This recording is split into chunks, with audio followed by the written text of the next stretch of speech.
I hope you're satisfied with your answers in the preceding modules, because I'm going to ask you to use many of them here where you write your statement of responsibility.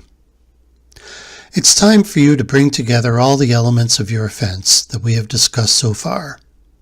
What you did, who you hurt, what the damage was, why you did it, what your other choices were, how it fits into a pattern, and whether you engaged in a cover-up.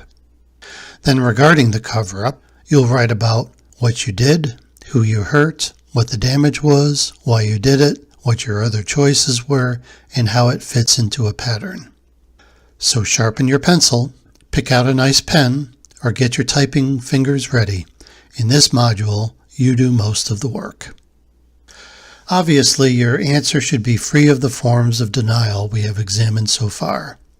Denial of fact, responsibility, impact, awareness, and pattern.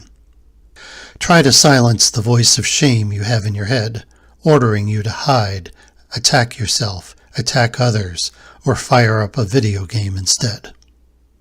Remember, this isn't about who you are. It's about what you did and how that action impacted others. In case an outline is helpful to you, it'll appear next in the course.